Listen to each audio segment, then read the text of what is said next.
the Buffalo Bills have traded the 28th pick to the Kansas City Chiefs. With the 28th pick in the 2024 NFL Draft, the back-to-back Super Bowl champions, Kansas City Chiefs, select Xavier Worthy. There it is. And it's only fitting that the 20th offensive player of this first round, breaking a record for most offensive players taken in a first round, and that record is set by the guy who broke the record for the fastest 40 at a combine, and he's joining the Chiefs. Yeah. Look out. Now, this might not be the last record he breaks when you put him with Patrick Mahomes. Instant speed, that 4.21, all-time great in terms of that number, and watch how fast he is on a field of fast players at Alabama. This is the game that jumped out to me. The ability to get down the field, track the ball over your shoulder, almost like Willie Mays, but then also be able to run routes. This is where the Deshaun Jackson comparison and the Tank Dell comparison, undersized, explosive players, but they're also excellent route runners. And Worthy has the toughness. That shows up with the ball in his hands. It also shows up as a returner. Don't forget also, you've got the connection. Andy Reid, BYU, Steve Sarkisian, they are very close. He will know everything about this kid that he's bringing into his building. I just think about the creativity as well in the play calling. And Kurt, for me, if I'm a quarterback and I've got that speed and Andy Reid calling plays, Patrick Mahomes has got to be happy with that speed and creativity that they're going to have offensively.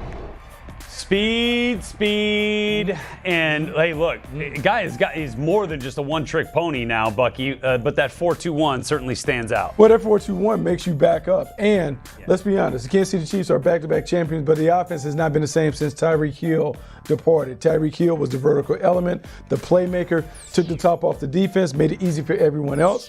Now you get someone who has that speed to really create opportunities for the other guys working underneath. No, we don't know what's going to be the status of Rice, but we do know this guy on the outside, he's going to command a lot of attention. He's going to open up the field and maybe help Travis Kelce get some more easy layups. Well, you know, Andy and those guys, they saw how easy life was, how much better life was when Tyreek Hill and that kind of speed was on the field. As soon as he steps on the field, safeties have to back up.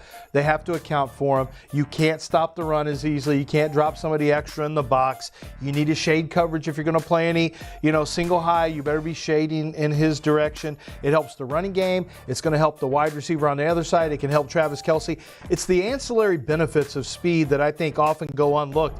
But when you want to talk about the wide receiver himself, when we saw what Tank Dell did at Houston for the Texans, he had 7 touchdowns before he got hurt and out for the year, and he doesn't have the speed that you have with Xavier Worthy. But Xavier Worthy's not a stiff-hipped, straight-line speed guy like Valdez-Scantling was. We're talking about a wide receiver who can bend and break it, who can shake at the top of the route, beat you out of stems. And I mean, he's got instant separation ability at multiple levels, not just a build-up speed vertically. We're talking about somebody who can get open. And if there's one thing, Bucky, that's been unusual to see, and they don't follow the mode, it's Kansas City does what Kansas City does. They don't care about getting the basketball team, as you say. Yeah. They've got Hollywood Brown and Xavier Worthy. They don't care. The 49ers have traded a 63 pick to Kansas City Chiefs.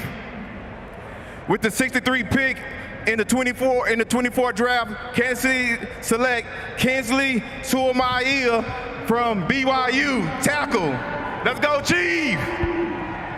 Suamataia is a little bit of a project player with big-time traits and tools, and Andy Reid going and getting himself a BYU project to have some fun with. You can easily connect the dots there. The size is excellent. You look at that big almost 6'5" frame with very long arms, 34 and change inch arms. I thought focus lapsed at times. We saw him at the Senior Bowl CD. It was a very up and down week there, but the platform of tools is there to work with. You're going to have to be patient, though. There's some development to take place. Very similar to Blake Freeland coming out last year in terms of athletic ability, and maybe a little bit more and a little bit thicker. And you'll see the athletic ability here as he comes out of the pool and sticks the landing on the deck. Remember last year, Joel, Donovan Smith held down the left tackle for him. He's not on the roster right now, but there's conversation about maybe him coming back. Suamataia is going to get a shot at left tackle. He's played right and left in back-to-back years, 21 and 22, so he's flipped sides. Well, they're going to hope he ends up as good as his cousin. Penn Sewell turned out pretty well. Exactly right. All right, here it is. Kingsley Suamataia. Nice. From BYU. Well, I guess, so the word is that Andy loves BYU guys. I mean, he loves BYU players. Homer. You can see it in his drafts and his undrafted free agents. Yeah. He went to BYU. He's going to go get a BYU guy. And word was that this was one of the players that he really liked. And once you saw Rosengarten go off the board, San Francisco has a need at right tackle. It made sense that Andy said, I'm not messing around. I'll give you an extra pick. I'm going to go get my tackle. I think Kingsley Suamataia. Very good. Onomatopoeia. Suamataia. I think what he needs to do is work on consistency. I think he's a year away. The talent is there. The traits are there. A lot of the physical stuff is in place, and there's flashes on the football field, but it's not always consistent. And I think he hurt himself at the Senior Bowl, frankly, because at Senior Bowl, he really raised questions about how he was going to handle NFL rush. He was just very inconsistent in the one-on-one drills. And so I think right now what he needs to do is get into a winning program, which obviously he's at right now with Kansas City Chiefs, and really learn from veterans, take the coaching. We'll see how the year one goes, make him maybe a swing tackle that can sit behind the veterans and learn a little bit, and then bring him along slowly for year two. I think if you throw him in the fire early on, it could be really challenging for him, and that's not something you want to do with somebody so valuable as Pat Mahomes there in the backfield as your quarterback.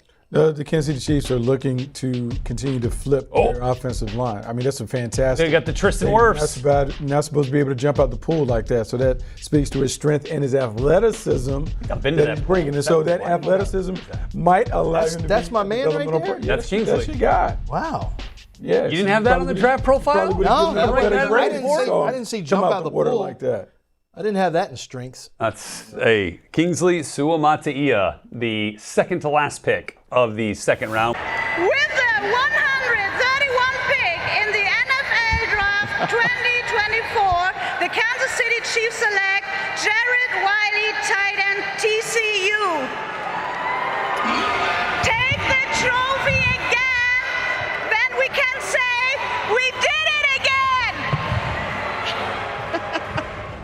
You could, if they do. Yes, that is a truth. They got a pretty good tight end there he can learn from there in Kansas City. Jared Wiley, high school quarterback, actually used to throw passes to Quentin Johnston, who's the receiver for the Chargers. So very long, athletic, a seam-stretching tight end. Speed, Kansas City Chiefs. Peter, that seems to always make sense. It sure does, and they have a good tight end room. They've got some depth there with Noah Gray and some others, but tell you what, when you add Worthy and Hollywood Brown and then another offensive piece here, Chiefs, they keep loading up. Yeah, he has the frame to be a good blocker as well in this, so he can be a good combo guy for them as he learns that downfield dexterity and it keeps increasing it. With the 133rd pick in the 2024 NFL Draft, the Kansas City Chiefs select Jaden Hicks, defensive back, Washington State.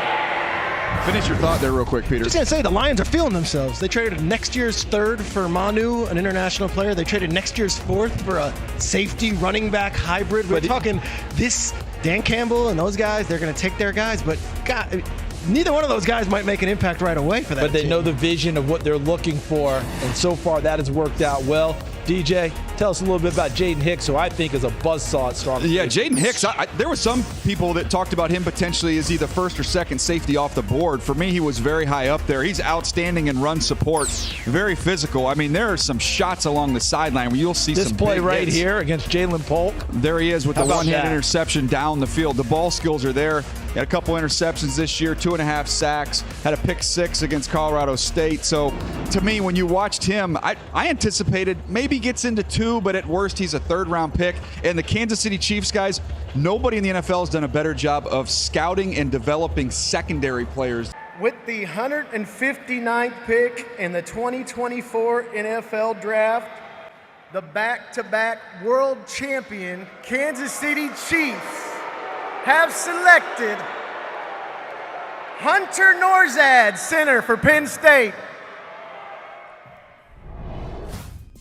There's another one that I told you about the center position. I think you find starters in the 5th round. He came over from Cornell, Hunter Nourzad. He can play center or can play guard. He played tackle at Cornell, but he can play center or guard. He's got the build of a center guard. He is very physical in the run game. I thought he did a great job against Jerzon Newton, who was a second-round pick. He was really pushing Johnny Newton around, number 6 right there, in that game against Penn State. So as a run blocker, he's got power, he's got strong hands. Boy, that is a really interesting pick because he can play behind Creed Humphrey at center, but he can also, I think, compete for a spot at the other guard spot. So you basically got center guard flexibility in a physical player, a tough player. That's a good value pick. With the 211th pick in the 2024 NFL Draft, the Kansas City Chiefs select Kamal Hadden, defensive back, Tennessee. Kamal Hadden is a player with a lot of ability. There's some questions about maturity, which is why he fell here. But Kamal Hadden, you can see all the PFF grades and all that. That's really great. 2-time leader in interceptions at the school. He is a talented player who's got to become more mature. But this is one of those picks that Andy Reid can swing on because they've got a lot of success. They've got leadership in the locker room. And Bucky, if you don't have a good locker room and you take on guys with a maturity issue, that can really become a force multiplier in a negative way in your room. But the flip side of that is if you have leadership, you can take on some players with talent. Yeah, no, it really matters, and the character matters, and the chemistry, and the way that all the pieces of the puzzle fit. That's why you have those visits, not just to assess them on the board or whatever, but to see how do they fit with everyone in the locker room. You talk about a guy with a great personality, all that other stuff, it should fit. The Kansas City Chiefs certainly have a coach that can take on all comers, and it's worked for them over the past few years. I would expect it to continue to work as long as Andy Reid is there. With the 240th pick in the 2024 NFL Draft, the 2 back-to-back Super Bowl champions, Kansas City Chiefs select C.J. Hanson. C.J. Hanson, holy cross. Here we go. We're going to the state of Massachusetts. Great campus. Yeah. Was that intentional? I like that. Holy cross. Oh.